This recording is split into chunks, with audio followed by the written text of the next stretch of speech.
Bonjour Laurent, aujourd'hui j'aimerais parler du contrat, du thème du contrat dans notre travail de psychothérapeute. Bonjour Axel. Qu'est-ce que tu veux nous dire autour de ce contrat? Alors, je veux parler du contrat parce que à l'heure actuelle, 2021, août 2021, le contrat social me semble bien remis en question dans notre société, puisque il y a pour le moins des questionnements avec la vérité de la science, des questionnements avec la vérité de la médecine, des questionnements avec la vérité de ce que disent les gouvernants. Donc, il y a des questionnements autour de ça. Donc, le contrat social est très remis en question, puisque le contrat social est basé sur la confiance des uns envers les autres, de certains groupes envers d'autres groupes. Cette confiance étant, comment on va dire, matérialisée par des accords qui prennent la forme de lois que respecte chacun, matérialisé sous forme de l'argent dans lequel chacun a confiance. Nous croyons qu'un billet de 20 euros vaut 20 euros, tous, et c'est pour ça que ça marche, etc. Et je voulais parler de ça parce que dans notre métier de psychothérapeute, d'accompagnant, il y a aussi des contrats. En tout cas, c'est l'un des points très importants en analyse transactionnelle sur lequel j'insiste quand j'enseigne la psychothérapie. Et je voulais parler de ça aujourd'hui parce que ça me semble aujourd'hui d'autant plus important que la notion de contrat soit revisitée et de la commenter. Voilà. Alors peut-être en amorce, et puis après tu me diras ce que tu as envie de dire, comment ça te fait réagir si tu veux. Hein. Je voudrais d'abord donner quelques points de base sur qu'est-ce qu'un contrat en psychothérapie. Alors pour Eric Berne, par exemple, Eric Berne qui a créé l'analyse transactionnelle, un contrat, c'est un accord bilatéral explicite en vue de l'obtention d'un résultat quelconque qui est défini par les deux parties. Donc, dans cette première définition, on voit qu'il y a un accord bilatéral, que cet accord est explicite, ça veut dire qu'il est nommé, on en parle, on se met d'accord. Et en vue de l'obtention d'un résultat, ça veut dire qu'on a une perspective, quelle que soit cette perspective. Tout ceci n'empêche pas que cette perspective puisse changer au cours du travail, évidemment.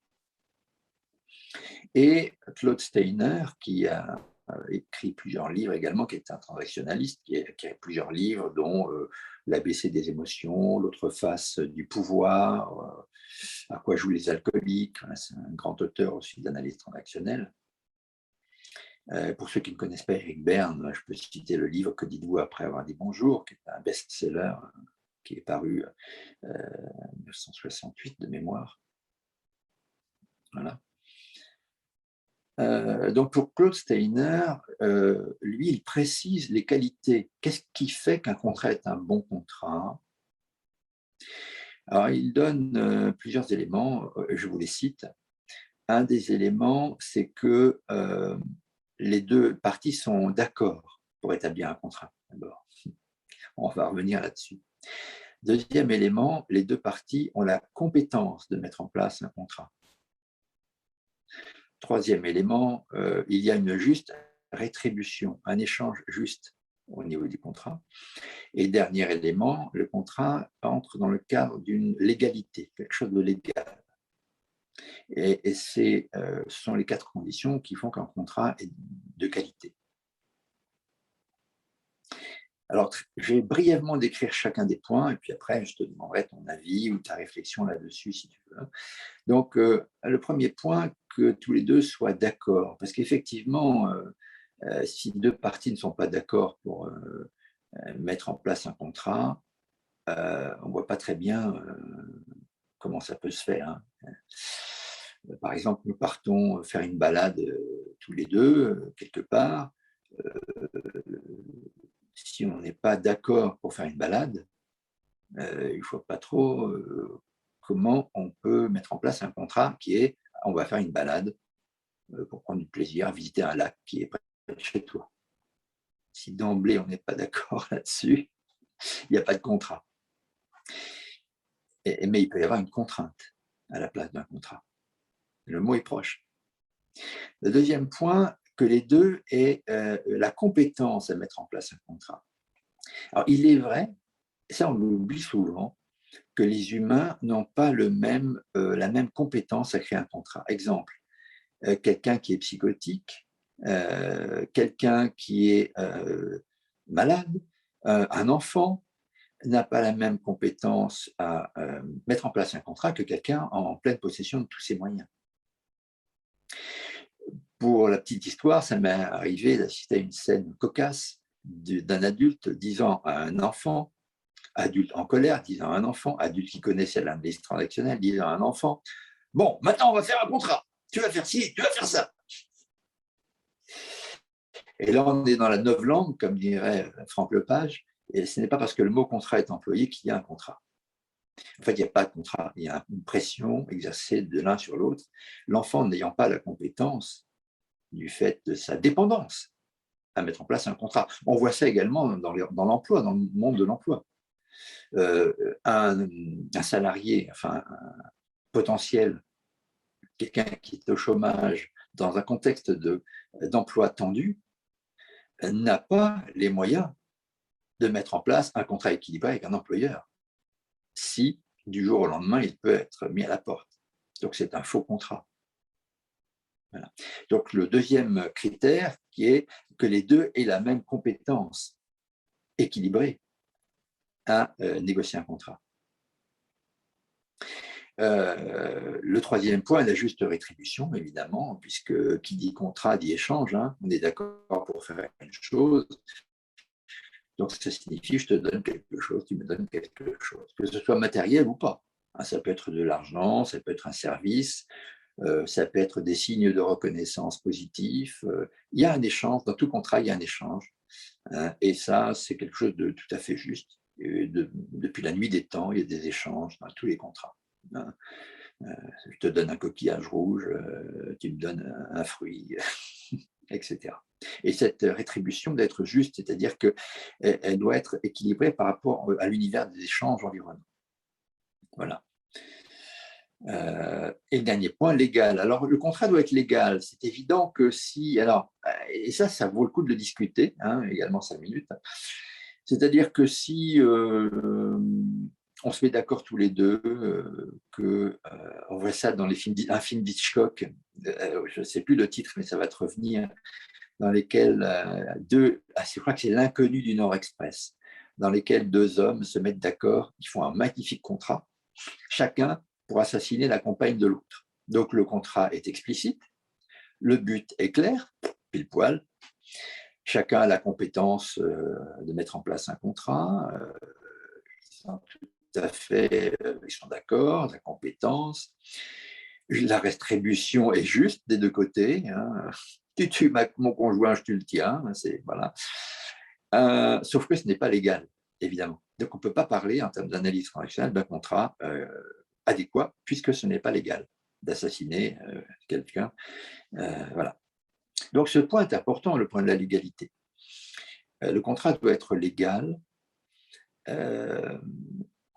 Alors, je rajouterai un élément légal dans un contexte où le social a mis en place des éléments légaux, on va dire démocratiques, hein, puisque imaginons que nous soyons dans une dictature hitlérienne, par exemple, ou autre, hein, ou stalinienne, ou autre.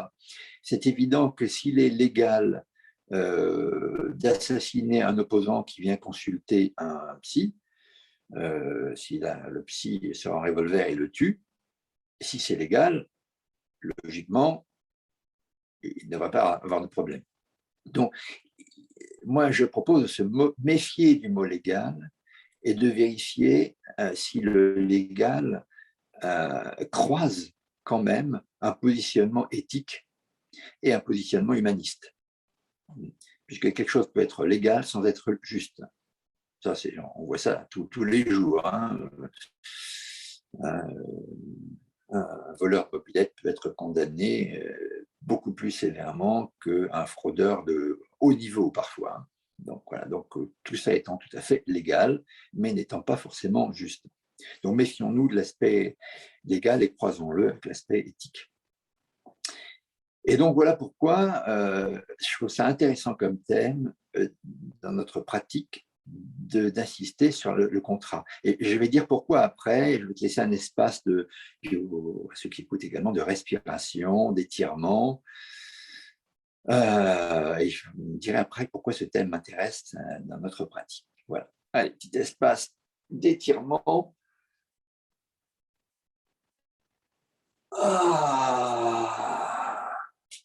Petit son comme j'aime faire de temps en temps, pour ceux qui aiment le petit son.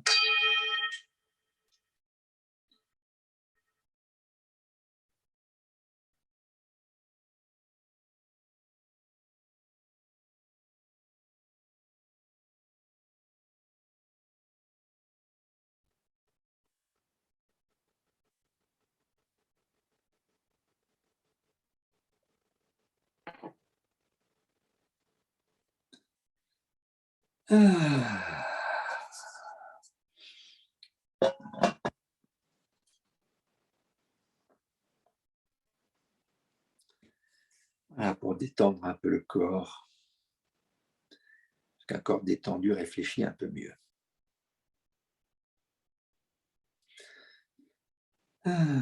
Alors, que t'inspire ce premier blabla, on va dire, de ma part? Écoute, j'avais deux réactions, mais je vais les prendre dans le sens inverse parce que tu as fini sur la partie légale. Et je vois que ce qui m'interpelle, je me fais un peu l'avocat du diable, mais finalement, je vois à quoi servent les premiers points d'un point de vue thérapeutique, en termes de contrat thérapeutique. Je vois qu'il y a quand même une forme un peu de huis clos, finalement, entre le thérapeute et son client. En quoi c'est important, à ton avis, de resituer ça dans un cadre légal si les deux, finalement, sont en accord? Alors, ça peut peut-être être assez choquant, mais c'est ça qui me vient. D'accord. J'entends la notion d'éthique, j'entends la notion humaniste. Est-ce que déjà ça ne pourrait pas suffire? Je sais pas, c'est quelque chose qui m'interpelle est-ce qu'il y a une notion de protection? Est-ce que ça sert à la Oui, protection? oui, Une notion de responsabilité, peut-être, ça qui me viendrait. oui. Ouais, tu as trouvé tout seul la réponse. C'est par rapport à la notion de protection déjà, hein, puisque un contrat qui n'est pas légal met en danger les partenaires. Ouais. Or, en tant que thérapeute, on n'est pas censé mettre en danger nos patients, nous-mêmes d'ailleurs. Mm. C'est Alors, dans ce j'ai quelque sens-là chose en que… moi qui cherchait, mon côté peut-être un peu rebelle, qui cherchait un exemple où il faut sortir du cadre légal pour pouvoir être thérapeutique, quitte à y rentrer après. Mais je n'ai pas d'exemple qui me vient, en fait, pratico-pratique.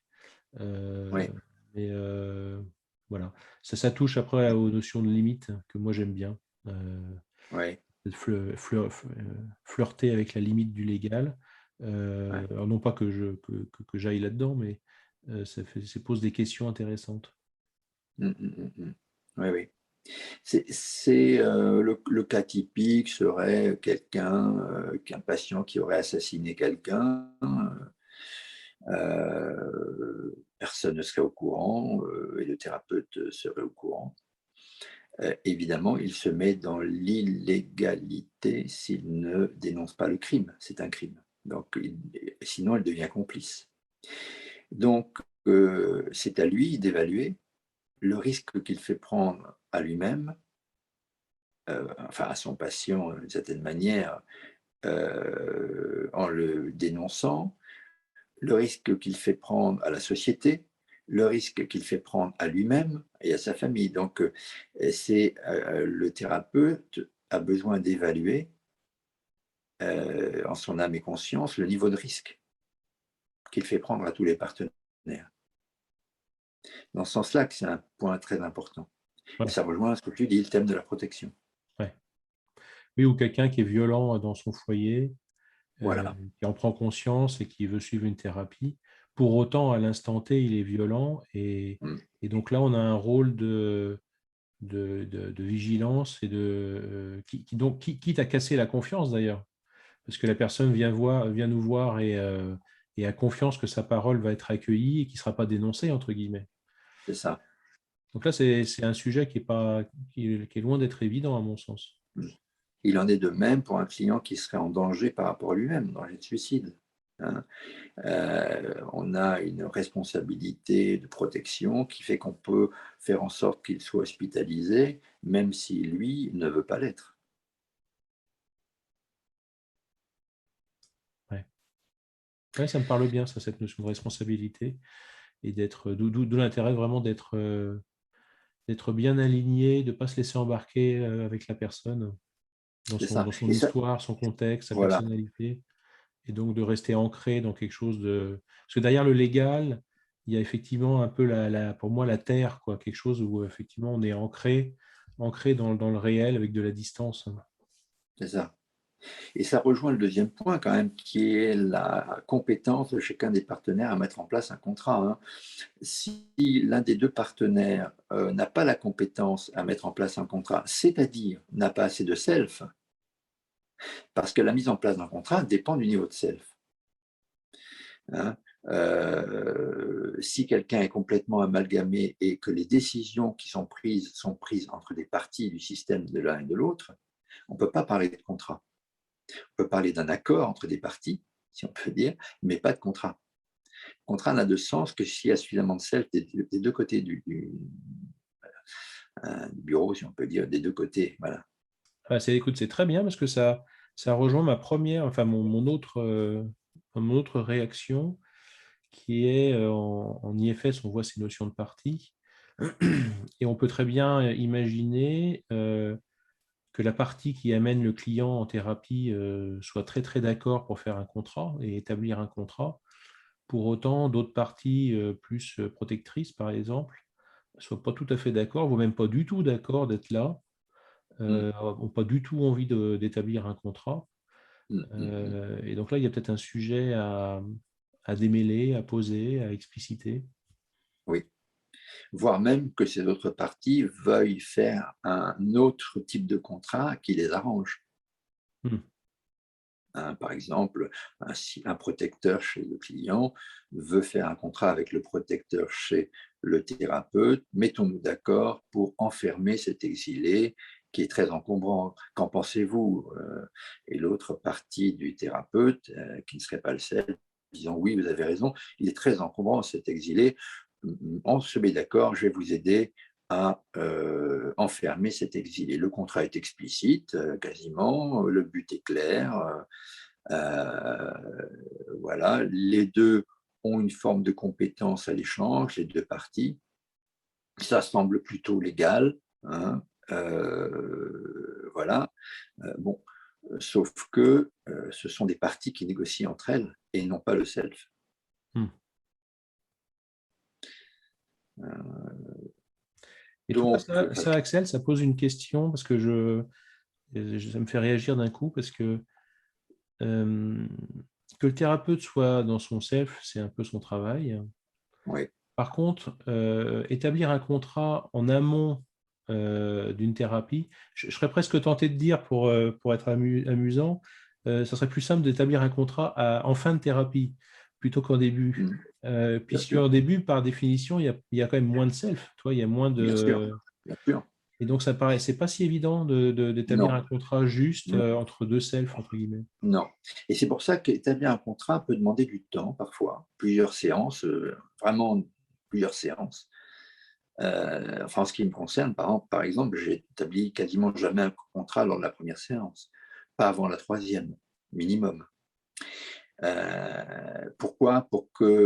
Parce que le fait d'attendre un peu permet au système client de se poser souvent et de ne pas être dans l'agitation du départ, parce que dans l'agitation du départ de la rencontre, la découverte de la rencontre, le stress de la rencontre, c'est rare qu'il y ait suffisamment de self. Donc c'est pour moi quasiment impossible de faire un contrat tel que je l'entends dès la première séance. Ça suppose que l'énergie se soit un peu reposée comme les sédiments dans un verre avec de l'eau. Et donc, à partir de la troisième rencontre, ça a pu se poser un peu. Et là, on peut commencer, après avoir mis en place, recueilli des informations, créé un début de confiance, fait baisser le niveau d'énergie et d'excitation. Là, on peut peut-être commencer à dire, bon, maintenant que tout ça est dit, quelle va être la direction qui semblerait la plus cohérente? Voilà. Donc ça, c'est quand même un point. C'est pour ça que ça demande du temps d'établir un contrat. C'est le premier point. Le deuxième, qui aide à répondre à ce questionnement que tu évoques, qui est très juste, c'est un contrat de début peut prendre en compte la sensibilité des protecteurs et l'agitation des parties blessées ou des exilés. Et ce contrat peut être tout à fait réajusté 5, 6 ou 10 séances plus tard, quand le système s'est un peu plus apaisé, qu'il y a plus de self. Voilà. Donc, le but n'est pas qu'il y ait un bon contrat dès le début, on va dire un contrat entre guillemets parfait, mais qu'il y ait un contrat provisoire qu'on est, voilà, qu'on est prêt à remettre en question avec vigilance dès que le self est encore plus présent. C'est quelque chose qui se construit finalement et qu'on peut adapter Oui, en fonction du oui, chemin parcouru par le c'est binôme ça, finalement, enfin, par la c'est ça. thérapie. Mm. C'est ça. Et ça, tu vois, c'est ce qu'on appelle le contrat de psychothérapie, qui n'exclut pas ce qu'on appelle des contrats de séance. Parce qu'une fois qu'un contrat de psychothérapie avec une direction générale est établi, évidemment, rien n'empêche que pendant la séance elle-même, on se mette d'accord sur un contrat autour de que faisons-nous ensemble aujourd'hui. Pourquoi? C'est important de le faire aujourd'hui. Et du coup, il est tout à fait possible d'avoir des espèces de bulles de contrat. Des bulles de contrat de séance, dans un champagne de contrat de thérapie, et donc des bulles de contrat de séance dont on va chercher à ce qu'elles soient les plus effectivement contractuellement pures, pour le jour même en tout cas. Ouais. Est-ce que tu pourrais mettre des mots sur en quoi c'est si important finalement d'avoir un contrat dans ce cadre-là? Oui, C'est au service de quoi finalement? voilà. Quelques Ben, idées, mais c'est au service de quoi? alors je te remercie parce que c'était la deuxième partie de mon intervention Bon. que je voulais apporter. C'était exactement ça. C'est pourquoi tout ça après tout. Bon. Parce que je pense au social, hein, je pense que ce qui se passe dans un cabinet d'un psychothérapeute, comme entre deux amis d'ailleurs, tout ça, c'est un système de fractal social. Ce ne sont que des représentations de ce qui va se reproduire après dans des petits groupes et des groupes plus grands jusqu'au niveau social. Et mon idée est que si on soigne au niveau de la fractale cette zone-là, on peut espérer contribuer comme voilà, le colibri à soigner l'espace social. Parce que ce qui se passe à deux, c'est aussi un espace social. Donc, si on contribue à créer, comme le dirait Jean-Jacques Rousseau, un contrat social de qualité à deux, eh bien, quelque part, on va à la fois s'auto-éduquer et éduquer le client à transporter à l'extérieur de ce petit monde la compétence à créer du contrat social de qualité ailleurs. Voilà. Ça, c'est le but derrière tout ça aussi. Ça, c'est un but au-delà de la psychothérapie pour moi. C'est le but social voilà, que je vois à l'horizon en créant ce contrat. Mais sinon, l'idée, pourquoi c'est intéressant, à quoi ça sert? L'idée est de faire en sorte d'éviter certains pièges. Les pièges de la dictature, aucune allusion sociale évidemment, hein, mais c'est le piège de la dictature à deux. Qu'est-ce que c'est qu'une dictature à deux? Une dictature à deux, c'est voilà, c'est moi qui décide et toi tu obéis. Ah, je profite de ta situation de faiblesse, puisque tu es en situation de faiblesse, tu viens faire une demande, tu souffres, tu n'as pas tous tes moyens, donc je vais en profiter et je vais te dire, moi, quelle est la bonne direction et ce qu'il faut faire. Et en plus, comment le faire. Donc ça, c'est le piège de la dictature, ou d'une sorte de monarchie qui se voudrait éclairer à petite échelle. Et l'idée, c'est de rejeter cet aspect-là, de refuser cette monarchie ou cette dictature dont nous implore l'autre parfois. Il se met à genoux en nous disant « Je t'en supplie, sois mon roi. Je t'en supplie, décide pour moi. » Et c'est un gros travail que de refuser d'entrer dans cette demande qui est une micro-dictature en disant de façon polie, oui, on verra plus tard, ou peut-être, ou non, pas tout de suite, parce qu'il ne s'agit pas de façon frontale de rejeter la demande. Non, non, non, non, non, non. Parce que parfois, on voit ça avec Étienne de la Boétie, hein, beaucoup d'humains ont des parties en eux qui réclament la dictature.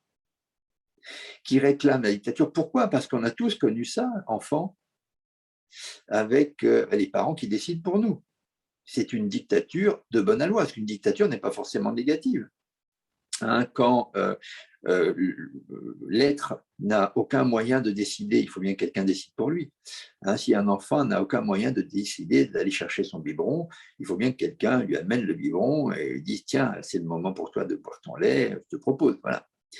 Ou de dire « Tiens, le gamin, il a fait caca dans sa couche, on lui enlève sa couche, on le nettoie pour qu'il soit bien propre. » Voilà. Bon. Il y a des moments où il y a des formes de dictature, de monarchie éclairée qui soient utiles. Donc, on a tous connu ce moment où on laisse l'autre faire, on s'abandonne à l'autre, voire on le supplie de faire pour nous des choses qu'on n'est pas capable de faire. Sauf que là, on a affaire en général à des adultes qui ont tout leur cerveau et qui sont juste dans une passe dépressive, une passe de choc, une passe traumatique, une blessure importante qui se réveille, mais dans le fond, qui ont un statut social, une famille, un travail et tout leur cerveau. Voilà, n'oublions jamais. Et donc l'idée dans ce contrat, et c'est ça, c'est de travailler avec les clients à rejeter la dictature externe que constitue le binôme psychothérapeute-client, et donc de travailler à rejeter la dictature interne qui peut avoir lieu entre certaines parties de son propre système. Une partie lui disant « tu fais ci, tu te la fermes, c'est moi qui décide », ce que font certains protecteurs dans le système, parfois pour le bien du système, je mets des gros guillemets, parce que ce bien pouvant aller jusqu'au suicide. Hein. Bon, donc c'est un bien relatif. Ce bien pouvant aller jusqu'à des addictions. Donc ce bien étant relatif quand même. Hein. Bon, ce que veulent les protecteurs, c'est un équilibre du système et que la souffrance ne remonte pas. Comme dans le social d'ailleurs. Hein. Il est certaines sociétés dans lesquelles certains gouvernements ne veulent pas que la souffrance de la population remonte à la surface. Voilà, c'est du même ordre. Hein. Donc, c'est pour ça que je parle de fractal. Donc, le but du psychothérapeute, tu vois, c'est ça qui est passionnant. Moi, je suis passionnant à plusieurs niveaux. Il est dans le fait de combattre, si on peut dire, le mot n'est pas approprié, mais de combattre, d'apaiser, on peut mettre plusieurs mots, de dénoncer, de transformer la dictature intérieure dans le système client, d'être vigilant avec la dictature potentiellement qui peut se créer entre moi et le client, et ceci permettant au client de transporter en dehors du bureau, et moi-même aussi, ce potentiel refus de la dictature extérieure, si jamais elle avait lieu. Voilà. Première réponse, comment réagis-tu à ça? J'aime bien cette dimension fractale et ça fait penser à la fermeté du self où effectivement on va pouvoir accueillir cette forme de dictature intérieure, ces parts protectrices qui peuvent effectivement aller loin dans leurs croyances et leur protection, tout en étant fermes. Ça me paraît effectivement assez important. De toute façon, et ce que j'aime bien aussi, c'est face à l'extérieur, au social, c'est quand même une dimension qui est juste énorme, face à laquelle très vite on peut ne rien faire tellement c'est énorme. Et ce que j'aime bien dans ce que tu partages, c'est que au moins on fait quelque chose à son Ah niveau, oui, à son échelle, à son périmètre. Et quelque part, le reste ne nous appartient pas forcément, je oui, crois, des conséquences de ça. On s'en remet à plus grand, mais au moins on a fait quelque chose à son échelle. Et ça me parle oui, beaucoup. et oui, et oui. Et tu vois, c'est comment quelqu'un, mais tout ça est très fractal, parce que comment un citoyen soumis pourrait faire autre chose qu'un client soumis? Ben non, c'est pareil, c'est fractal. Comment un citoyen qui serait un dictateur dans sa famille, ferait autre chose qu'être un dictateur, tenter d'être un dictateur avec un psychothérapeute ou chercher une dictature dans un cabinet? Ben non, il ne peut pas faire autre chose, hein. Donc tout est connecté. Et c'est pour ça que moi je trouve que notre travail est passionnant, parce que en rendant les êtres libres, dans notre cabinet, nous les rendons libres en dehors du cabinet. Enfin, c'est mon idée, hein, mon espoir, qu'en rendant les êtres libres à l'intérieur d'eux-mêmes, en les rendant libres dans le bureau, d'où le contrat social à la Rousseau, eh bien, nous les rendons libres à l'intérieur et à l'extérieur. Ouais, ça paraît très juste. Et je vois aussi, souvent, ce que je vois, c'est qu'une partie amène le client en thérapie. Et cette partie-là peut être assez, comment dirais-je, assez extrême, à justement être une forme de dictateur à l'intérieur du système, à vouloir coûte que coûte libérer le système. Et je crois qu'il y a aussi un travail justement de dire, mais tu as fait ton job. Tu as fait ton job à ton niveau, et maintenant ça t'appartient plus complètement. Laisse faire plus grand en fait. Et donc j'aime bien cette fractale-là. Hmm. Et c'est pour ça que le contrat est important pour moi. Et c'est pour ça que je dénonce gentiment, hein, parce qu'on est tous frères, hein, en tant qu'accompagnateur, psychothérapeute, mais que je dénonce un psychothérapeute qui d'emblée, dès la première séance, ferait une séance de psychothérapie, voilà, parce qu'il a telle technique avec un client, alors même qu'il n'y a aucun contrat social. Il n'y a aucun contrat social. C'est que, voilà, c'est moi qui ai le savoir. Allez, je vais te dire comment on va faire. Tu vas te mettre dans cette case-là et tu vas voir, je vais guérir. Alors qu'il n'y a même aucune présence, aucune écoute simple. Qui es-tu? Est-ce que tu sais qui je suis? Qu'est-ce que tu veux?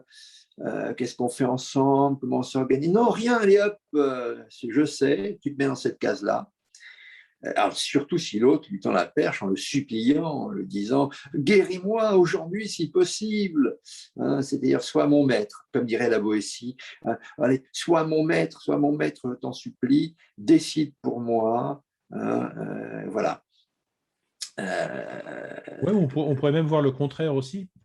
Ça- ça, euh, on n'a pas explicité, je crois, que derrière ce contrat, il y a pour moi le fait de naturellement faire grandir les deux côtés, les deux parties. C'est-à-dire, ça pousse à prendre ses responsabilités. Et parce qu'il faut se poser, il faut se positionner, il faut se poser des questions. Alors qu'on peut imaginer aussi que le client vient et utilise le thérapeute comme un outil. Toi, il peut aussi dominer le thérapeute en le voyant Oui. simplement comme un outil il va prendre et jeter, alors que ce n'est pas ça, la relation thérapeutique. J'aime beaucoup ce que tu dis. Dans les deux cas, on assiste à une relation asymétrique. C'est-à-dire soit l'esclave et le maître, hein, le client thérapeute, ou l'inverse, maître-esclave, le client et le thérapeute n'est qu'un objet qu'on prend et qu'on jette. Hein. Dans les deux cas, c'est asymétrique, maître-esclave. C'est équilibré, mais asymétrique. Équilibré dans le sens comme une balançoire. Hein. Une balançoire, il y en a un qui est en bas, l'autre qui est en haut, c'est équilibré, mais c'est asymétrique. Voilà. Et effectivement, les deux ont ce travail à faire. Et c'est un vrai boulot passionnant pour le thérapeute que de refuser d'être en haut de la balançoire, même si c'est équilibrant, et de refuser d'être en bas de la balançoire, même si c'est équilibrant pour les deux partenaires. Parce que c'est équilibré, mais asymétrique, vraiment. Et ce qui n'est pas forcément évident non plus, c'est qu'il y a pour le coup une asymétrie forte parfois entre le chemin du thérapeute, le chemin du client, le savoir du thérapeute, le savoir du client. Toi, il y a quand même une réalité où là, il y a une asymétrie très très forte. Oui, Et donc, oui. et donc gérer ça ne me paraît pas si simple en fait. Retrouver un équilibre juste, neutre dans la relation, alors que la réalité est que le thérapeute peut avoir une énorme expérience personnelle, un très long chemin de sagesse, etc. Moi, ça ne me paraît pas très simple finalement. Oui, Je ne sais pas ce que tu en penses c'est vrai. là-dessus. C'est vrai que ce n'est pas simple du tout, mais il y a plusieurs niveaux d'asymétrie. Hein.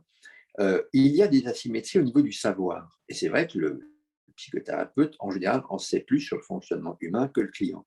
Mais le client en sait plus sur la comptabilité que le psychothérapeute, si le client est comptable, etc. Donc il y a plein d'asymétries. Donc il y a des asymétries dans le domaine du savoir. Mais je dirais que ce n'est pas le plus important. Parce qu'on peut avoir un client qui en sait beaucoup plus que nous sur la médecine ou sur la comptabilité, et nous, on en sait beaucoup moins.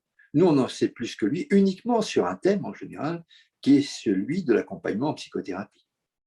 La plupart du temps, c'est sur ce thème-là qu'on en sait plus.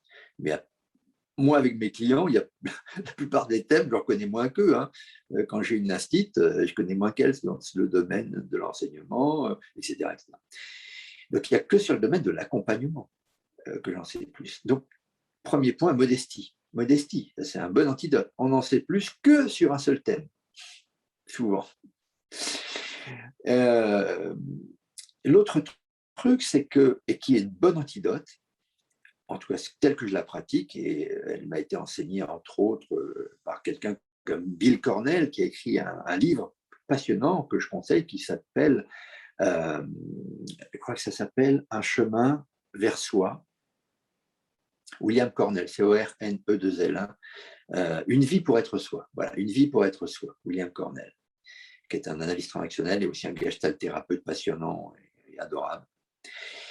Et donc, je reviens à ce que je disais, autre antidote, faire en sorte que les entretiens préparatoires soient symétriques dans le domaine du pouvoir de l'accord. C'est-à-dire que, clairement, je dis au client, vous pouvez renoncer à travailler avec moi et, virgule, je peux renoncer à travailler avec vous. Voilà. Tous les deux, on est égaux sur le droit à renoncer à cette collaboration. On se donne un espace pour vérifier si on se sent compétent, tous les deux, compétence égale, hein, contrat d'ailleurs, si on a le désir, tous les deux, de travailler ensemble. Et si on se sent suffisamment, moi je le dis avec suffisamment de self, hein, voilà, si on se sent avoir suffisamment de self, mais on ne va pas dire ça aux clients, parce que c'est un langage, c'est du jargon, si on se sent suffisamment à l'aise ensemble pour travailler ensemble. Hein. Et donc, l'espace qu'on se donne pour le décider prouve la symétrie. Et alors que sinon, le client, il vient, s'il est persuadé qu'on est obligé de travailler avec lui, il est en posture de maître. Comme je vais chercher une baguette chez le boulanger, il est censé me donner une baguette de pain. Il ne va pas me dire, finalement, non, je ne vais pas vous la donner parce que vu la manière dont vous me parlez, je n'ai pas envie de vous vendre mon pain. L'autre va porter plainte, c'est scandaleux, il n'y a pas le droit. Alors qu'en psychothérapie, on peut se permettre ce luxe. On peut dire, vous venez, vous voulez que je travaille avec vous, mais moi, je ne sais pas encore si je peux, si je suis compétent, si j'ai envie, si j'ai travailler avec vous, je ne sais pas encore. Donc, ça veut dire, sous-texte, c'est je ne suis pas votre esclave. Vous n'êtes pas mon maître. Et dans l'autre sens, pareil, vous pouvez ne pas travailler avec moi.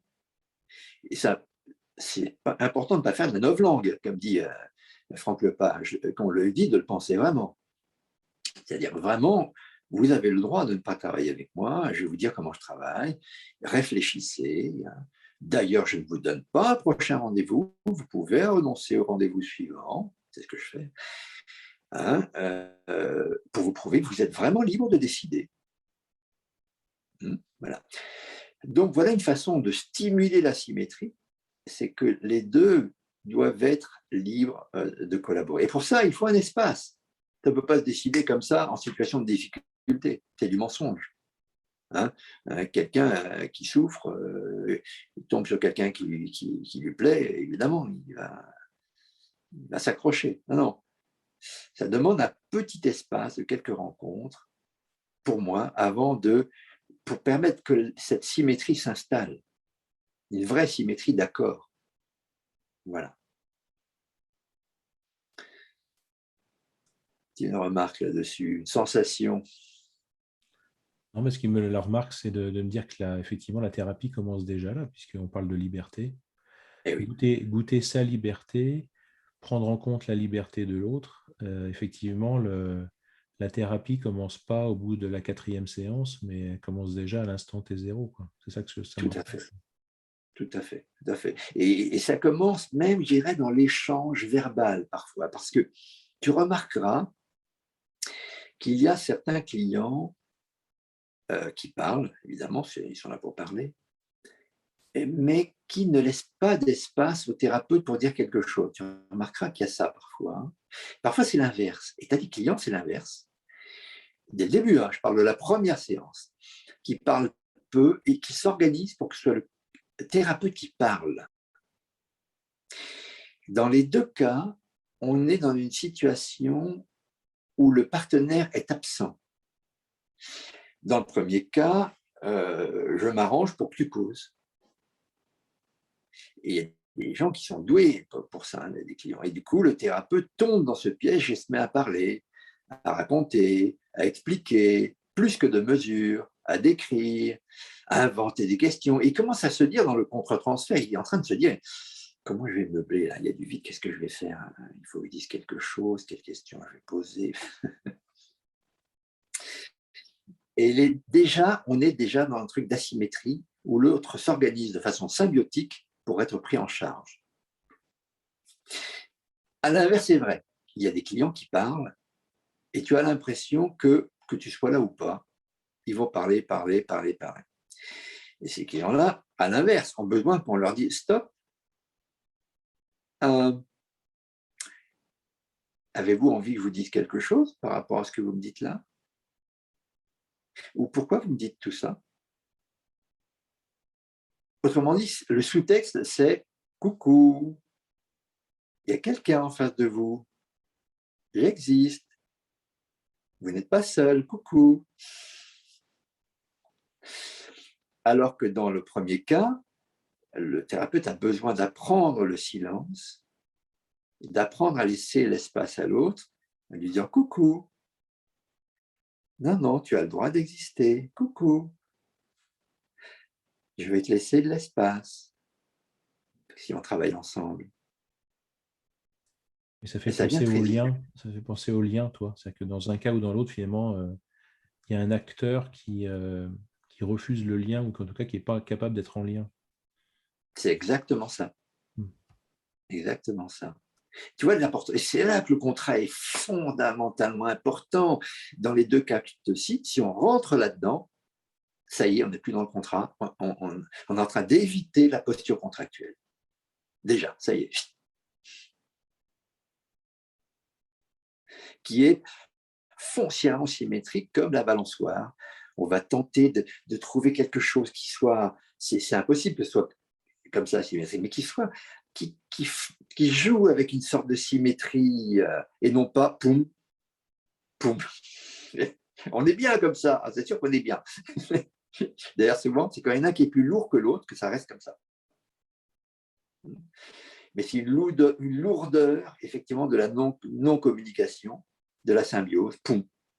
Alors qu'on cherche une souplesse de l'échange autour de cette ligne médiane. Voilà, qui bouge, et là, c'est sympa. D'ailleurs, on aime bien, quand on est enfant, dans cette balançoire aussi, ce truc où ça bouge, ça danse un peu autour de la ligne médiane. Là, pouf, on se repose. C'est sympa, hein, mais au bout d'un certain temps, on s'emmerde quand même. Hein. Ça reste comme ça. Voilà. Alors, comment pourrait-on conclure ceci, cette histoire de contrat? Je n'ai pas d'idée, à vrai dire. As-tu une idée qui t'inspirerait pour clôturer ça? Cherchons ensemble, tu vois, c'est ça aussi le contrat. Ce qui me vient là, c'est que comme tu faisais le parallèle fractal entre le micro social à deux et puis quelque chose de beaucoup plus grand d'un groupe, d'une Ouais. société, c'est là où on voit que le contrat est clé pour retrouver cette danse, la liberté de Eh oui. chacun, Eh la oui. responsabilité de chacun, et que si moi je ne participe pas au contrat, finalement, je n'ai pas accès à tout ça. Eh oui. Je suis obligé d'être un acteur du contrat. Or, aujourd'hui, effectivement, dans une société, dans le sens entreprise, dans un groupe, dans une société dans le sens un pays, est-ce que j'ai vraiment accès au contrat? Est-ce que je participe au contrat? Oui. Et voire même, est-ce qu'on n'a pas tout fait pour que ce contrat soit très, très compliqué à faire, que ce n'est pas dans mon spectre, que ce soit très Ouais. ennuyeux, et Oui. donc je ne suis pas un acteur de ça. Eh oui. C'est ça qui me viendrait, Voilà. toi. Ouais, ben écoute, j'aime bien ta conclusion. Je rajouterais juste colibri et contrat, ça commence par un C, les deux d'ailleurs, comme par hasard. Euh, Faisons en sorte d'être des colibris du contrat.